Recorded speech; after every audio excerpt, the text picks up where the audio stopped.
开始经营 YT 有遇到什么困难吗？会影响感情？结婚生小孩后会让小孩从小吃素吗？如果他提出想要吃肉怎么办呢？接下来是我们的6万 QA， 对，现在7万了，但我们要补一下之前大家有对我们的一些问题。然后我分成2大类，就是一类是素食相关的，然后一类是我们私人问题相关的。好的 ，OK。好，第一个问题就是，请问今年2月推出的食谱要去哪里买？现在就是博客来跟诚品，金石堂、三彩都还是有吧。金石堂、三彩，对啊。然后默默不知道还有没有反正其实你网络上搜寻，连虾皮也都找得到。就打野菜入的食谱书，其实应该都会跑出来。第二个是说五口小厨的老板会不会来？疫情结束后一定会凹他来，对，一定会，对，让他分享他的私房料理。好，再来是小野露比谁先开始吃素的？那要怎么让另外一半跟进呢？我男朋友是荤食主义者，让他吃素一直失败。我觉得这就是先找好吃的餐厅。不管是培根户也好或什么，那当然也要放就是一个尊重的心，就是先了解他为什么会很困难，他的困难的点在哪里，所以要先去了解，先去同理人家，然后不要一开始就用比较激进或是批判的方式来讲这件事情。对，那就是带着他去找更好。我们要用正向的东西去影响别人，而不要用就是尽量不要用那种威胁说啊这样子很残忍啊，或者什么这样子会怎样对身体不好之类的这种东西。我们先用好的东西去让人家感受，因为让人家感受到，其实我们吃素食或什么是非常快乐的，有很多好吃的，然后可以认识很多好朋友，然后参加无肉市集啊，参加草兽派对啊，对，这些东西是很美好的，用这些美好的东西去影响别人，我觉得这是蛮重要的。那我们2个是一起吃素的。好，第4个，露比中会做菜餐饮系吗？还是单纯因为兴趣？没有，就是单纯兴趣。单纯兴趣。我很喜欢看那些料理频道，料理节目也好，然后我不会去看素食的频道，我可以直接讲，就是我不会去看素食的频道，我会去看荤食的频道，因为我觉得这可以激发我更多的想法，因为我会一直去想说，哦，他现在做了，然后好比说鸡肉饭好了，他现在做的鸡肉饭，我要怎么把它变成素的，然后味道又很像，对，所以就是对啊，就是兴趣，单纯兴趣，爱做菜。好，婚转述的时候，家人有没有反对过？没有。我们2个家庭，就是我爸妈是很尊重我，然后他爸妈也是很支持他。对，然后甚至我们的家庭都开始，因为我们有一点就是他爸妈已经转很多，就已经变成基本上我们家的水饺它是素的。对，都素的。然后我爸是竟然说愿意开始尝试素食。对，但是我妈都一直问我说要不要吃豆乳鸡。他现在还在问？没有，现在没有，现在比较少回家。对，疫情关系比较少回家。好，那当然还有一个什么？未来结婚生小孩后会让小孩从小吃素吗？如果他提出想要吃肉怎么办呢？其实我觉得基本上我们2个因为现在已经是吃素了，所以给小朋友的话一定是跟着我们一起吃嘛。对。但他如果他可能 maybe 去上学啦，或是跟同学相处了，有吃到肉，就刚刚讲的，我们不会去批评他，因为这是他的选择。对，我们不会去想要改变他的，怎么讲？应该说，我们会跟他讲说，素食是一件很棒的事情。对。那我会觉得，如果今天是我来教育，就是我们要教育小朋友的时候，我并不会就是我会让他更多接触，因为我们家有 Pepsi 嘛，还有后面还会有其他的猫咪或什么，你从小要让他跟动物做连结。就是因为对我来说，我后来转述之后，我会发现，以前我并没有把那些肉、牛排或是把鸡腿那些东西跟动物做连结，它只是食物。以前的我是这样，但是现在开始连结之后，我会说我自己吃不下去了，因为我会看到那些东西，我会觉得他们是我的朋友，是我要保护的，怎么讲，就是一些生命这样，所以我开始没有办法吃下去这样子。对啊，对。然后其实了解更多真相之后，不管是看一些海洋阴谋啊，或是畜牧业的阴谋啊这些东西，你开始了解更多的真相之后，就是。我觉得这都就不会有这种想法了啦，都自我意识。那从小我们就会让他去了解更多的真相，然后但是他如果要选择要尝试的话，我们会讲，但是他还是要由他自己做意识的，自己去判别他要怎么做。对，这是我觉得是保有个人意识跟尊重，但我会给他适当的教育，大概是这样子。好，下一个，你们2个会挑食吗？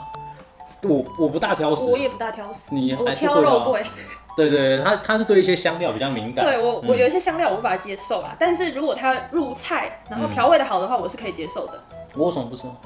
水果我比较少吃水果。水果不是，但也不算挑食。对，我只是没有很爱吃而已。对，就是不太爱吃，所以我们2个基本上不太挑食。好像没什么好挑的。对，反正一样啦，我觉得这是开放的心。有像以前我不敢吃橘子，是因为我小时候有阴影，就是被逼迫要吃橘子，然后吃到一个超酸的橘子，所以我就很怕橘色的东西，柿子啊或什么我都不敢。那是在我很小时候发生的事情，所以。如果你挑食的话，说不定也有某些层面是这样子，但是就是开放心去尝试，从一点点开始尝试也好，说不定发现没有想象中的可怕。像我现在还蛮爱吃橘子的，对，现在也可以说现在橘子太甜了，对，是啊，这样。而且有的人是小时候不敢吃茄子，然后长大很爱，对，就是会改变。会有素食料理是没有什么菇类的吗？当然有啊，就是因为菇类占据素食其实蛮大一个部分的，因为就是蛮常看到它的口感跟它的鲜，因为人家说山珍海味嘛，那我们现在海味不能吃啊，海味还是有海带那些都是海味，那山珍就是菇菌啊这些东西，那我们觉得它是一个非常有鲜味的，鲜味也有，口感也有的食材。对，然后如果你不敢吃的话，当然我觉得豆类或什么也是很好选项。那甚至现在植物肉也可以去尝试，但是要注意所有的食物都不要摄取的过量。没错，是全职在做这个素食料理吗？没错。没错。我刚转述1个月，有什么新手的建议？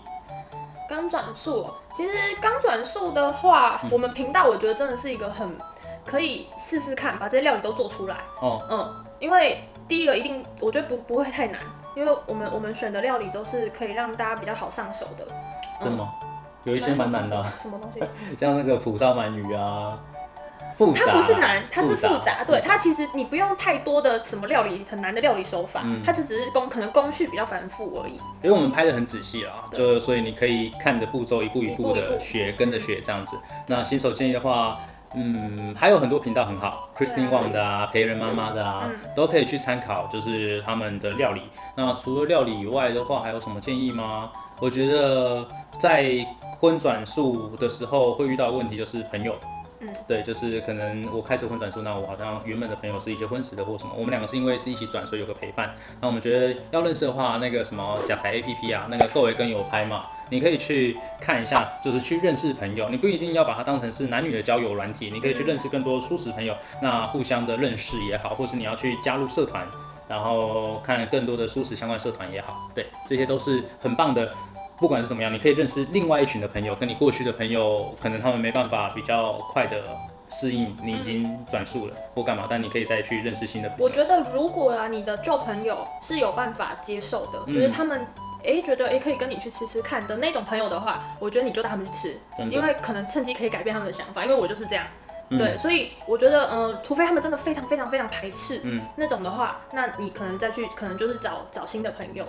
这边我想要分享一个，就是在不管怎么样，不要去，就是我觉得我们还是要设身处地的去怎么讲，用同理的心啊，就不要一开始用太激进的方式去强迫自己的朋友改变。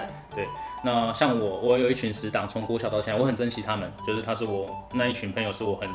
怎么讲？对我来说，陪伴我很久啊，超过20年以上的朋友了。那不可能说断就断，但是因为他们是荤食者啊，我现在转述了嘛。那我们还是会每年聚会聚餐。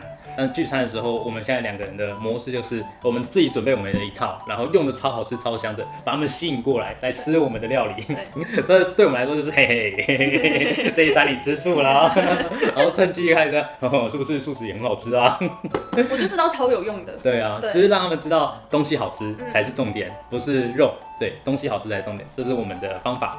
好，下一个是私人相关的问题。好，第一个是想要知道我跟露比的亲新爱情故事。这故事太长了，以后再说。太长了，根本就不想回答。我可以问年龄吗？不可以。No， 年龄是女人的秘密。对，我是无所谓啦，我大概今年21岁这样。最好是。能不能做一集情侣的 Q&A？ 有机会。有机会。对，如果有很多人有兴趣的话，但基本上好像没什么人有兴趣。请问小野跟露比的私底下相处模式是怎样？我们私底下相处模式可是在影片里面也看不到啦。对啊，有影片里面就是我在拍，然后你在做菜，然后后面一起吃饭。我就想讲一个，我有点委屈，你知道，上次有人说什么，怎么都是女生在做菜呢？男生怎么是最后吃饭的时候才出来呢？我在拍片啊！我跟你讲，你们真的不要被影片所局限了，框架。对，框架，因为这些都是我们怎么讲？这好难讲，就是其实还发生过很多事情，只是没有入镜而已。对，就是他有时候可能，比如说我什么东西切不动，他会相机放下来帮我切，或是对，肯定的。对啊，或是什么可能我手酸了，他也会帮我。对啊，所以有时候真的不要被，我很老实的讲。这也还好啦，也还好，他没有那个，或者只是小小的那个讲一下的。然后一开始经营YT 有遇到什么困难吗？会影响感情？会。一开始影响，因为怎么讲？我过去是影视相关的背景，那他没有过这样的经验，那对我来说，我一定会有一个很急剧的就是我会有一个比较高的要求跟标准。那刚刚开始经营的时候，我当然会要求他，但是我觉得我有疏忽了一点是，我当下要求的时候，因为大人都是有情绪的，那这个情绪，以前我们在上班的时候，可能那个演员被我要求了怎么样，那下班了就是各自有抒发的管道。但是他没有，所以那时候其实他压力很大。就是后来我想到的时候，其实自己也是觉得蛮自责的啦。就是我这方面经验比较多，但是我没有注意到这样的事情。对，所以刚开始就变，我觉得不管是不是经营 YouTube， 就是你的工作跟生活绑在一起之后，一定会有更多的很多需要磨合的地方啦。对，然后也要更多的体谅，因为你要知道上班是一个状态，那下班之后。如果没有生活在一起的话，大家分开的话，那你可以各自去喝酒啊，或者是去做什么你抒发心情的管道。当你们两个绑在一起之后，就没有这个分开的时间，你是一样的。然后可能因为要持续的出片，或是因为有一些合作的案子，你必须再去完成它，所以你必须扛着那个情绪再去下一个工作来做。那个我觉得在心里面上会是造成一个很大的负担。而且会变成没有上班跟下班的感觉，对，因为两个人绑在一起，然后工作又不是有固定时间的，所以会变成24小时都在环绕着这个。所以如果你们想要这样做的话，就是第一个一定要，我觉得就是住的空间要稍微大一点，因为你要区隔空间，上班空间跟放松的空间。另外一个就是你一定要定好上下班的时间，就是时间到了下班，然后放假就要放假，要好好的放假。那情绪上东西真的是在说一句老实，就是以前我还在做那个影视相关工作，电视台啊或什么的时候，那时候脾气很暴躁，就是对底下的一些执行或什么是很凶很严厉的，就是你没做好，你要滚就给我滚，不然就是怎样，就是脾气很糟啦。那把它带到这边的时候，会要求过高，对，因为我是处女座的，我的标准有点就是对我自己也要求很高，那对别人也会有这样的要求，我觉得这并不一定是一件好事。对，反正就是要做调整啦。那如果有遇到这样的问题的话，想要跟我们更多的聊的话，我觉得是可以跟我们聊。我们想要很欢迎大家，如果有任何的一些问题，都可以私讯我们 IG 啊，或是只要我们有空都会回复讯息，这样子就是我们会把我们一些经验分享给大家。我觉得就是真的在一起最重要的是你在乎他，那他开不开心？我觉得有一点最近是改变我们以前我是处女座的嘛，那车子又是男人的小老婆，人家说车子是男人小老婆，以前我应该不可能接受那个露比买臭豆腐在我车上吃，然后你为什么把昨天的事情讲出来？因为我觉得这很值得讲，就是对，他就是很多男生都没办法接受，但是他昨天买了，但是我心里面就是OK 啊，没差，因为对我来说他开心最重要。现在的思维是这样，就对我来说他开心最重要。那车子本来就是为了一起开心才有的工具嘛，它只是带我们去哪里。那如果有味道，就买除臭的东西喷一喷就好啦。我何必搞得那么不开心？尤其是现在疫情，你在车上你又不方便下车去外面吃，对啊。那如果今天不是疫情的话，那你到外面吃。好，下一个，想放弃的时候怎么办？我觉得要有个梦想，就对我们没有，我觉得两个人要有一个目标，对，就是两个人都要认同的目标，应该这么讲。目标也是，梦想也是。一开始其实我们还不是很清楚我们自己的目标是什么，我们就想这个很好，他喜欢料理啊，我对这方面是有专长的，我们就来做这个频道。但是到现在，因为认识了更多的朋友，然后受到了更多的感动跟了解更多的真相，我们希望把这个好的事情继续发展下去，所以开始我们讨论说，我们希望可以带领更多人来认识素食，来吃好吃的素食。对，就是先不要把它讲成素食好了，就吃更多的不用肉就可以有很好吃的美味的美食的料理这样。所以我们有这个目标之后，我觉得你就比较不会有去放弃的念头，因为你做不好或什么，你就是当你有一个更远大的目标的时候，你就不会去拘泥于一些小小的数字，好比说观看人数不高，好比说怎样，就是被底下的人留言，衰命啊或干嘛的。当你有一个更远大的目标的时候，你就不会那些就会被排除在外了啦，应该这么讲。对，因为你的目标是在这么远的地方。如果大家有看《海贼王》的话，就会知道，就是鲁夫他的梦想从以前就挂在嘴边，就是我要成为海贼王，所以他慢慢身边有越来越多伙伴，然后陪他一起要往他的路上。虽然每个人有不同的梦想，但是大家有一个最大的目标，就是要成为一个不一样的海贼团。但是在刚开始的时候，鲁夫也是被人家骂笨蛋，然后也是被攻击啊，大家都看不上他，但是他没有放弃，就是他不会去 care 这些东西。对，就是一样的道理。你有梦想，你身边就会出现那些伙伴。这真的是一个能量吸引法则之类的，就是秘密。对，这真的是一个吸引力法则。就是当你有很大的能量要达成这件事情的时候，真的就会慢慢的出现贵人来帮助你。因为我们真的是我觉得真的是从转述之后，因为我们有一个目标，所以真的会发现，这为什么转述了之后，我们想到什么？好像就会有人来帮你了，就是我们想要达成什么，然后可能隔天电话就来了，对，就会有人要帮助你。我觉得这真的很棒。对，反正不管怎么样，如果你有类似的状况，或是你想要做什么事情，当你有想放弃的时候，当然可以找朋友聊一聊，然后但你不要忘记你当初为什么要做这件事，你要先搞清楚你为什么要做这件事。当你搞清楚你为什么要做这件事情的时候，你就不会随便放弃。但如果你都没有认清自己为什么要做这件事情的时候，就很容易放弃。对，一定要先认清自己为什么要做这件事情。好，成为 YouTuber 最困难的是什么？一开始不习惯会被认出来。对。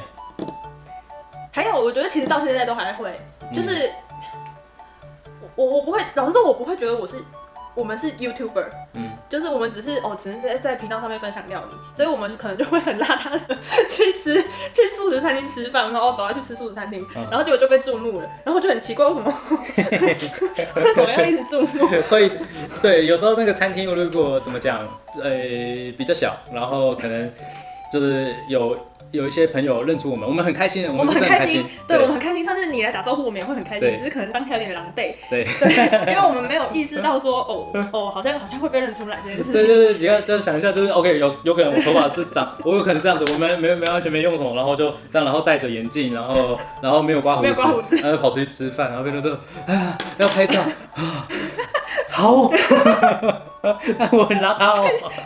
所以我要先说，有时候我们不是，就是如果我们真的有拒绝拍照这件事情，真的是我们当下真的太狼狈了。对，因为我们真的可能是真的是狼狈到我们自己不想要认识这样的，不想要看到我们这样子的我们出现在照片里面。对，因为我们两个就比较随意，然后对，平常是。也不是到邋遢啦，就是很随意啊，就很随便，穿着拖鞋然后短裤就出门了这样。好，再来是为什么想要成为 YouTuber？ 其实我们真的一开始没有想要成为 YouTuber 啊，一开始就是单纯真的就是拍，就是分享素食料理而已。对。但是受到现在越来越多人支持，我觉得很棒。对，表示我们有更多的能量可以去把这件事情扩大。对。好，最后一个问题了。来到台中，你们最喜欢跟最不喜欢台中什么？就是出太阳的几率比台北多很多，就是干燥很多，比起台北。对啊，台北太潮湿了。那比较不喜欢的话，就是空气跟我觉得前一段时间是没有下雨。还有一点是这边按喇叭的声音感觉比较长，听到会按比较长。有点叭，这样比较长，就是可能台湾大道等比较久，或者大家心比较急吧。总体来说，我们觉得台中还蛮舒服的，对，舒服餐厅又多，对，然后整个环境啊也好，然后步调啊，然后整个感受是很棒的。对，目前我们住的地方还不错。好，那今天影片就到这边。喜欢这边的记得帮我们订阅、开小铃铛，不要忘记追踪 Facebook、IG 哦。拜拜，拜拜，拜拜。第一次拍这种影片。对，希望大家喜欢。可以在下面留言，分享你的一些故事也好啊，或是你的想法也好。好，拜拜。聊天。还有什么？没了吧？没了。拜拜。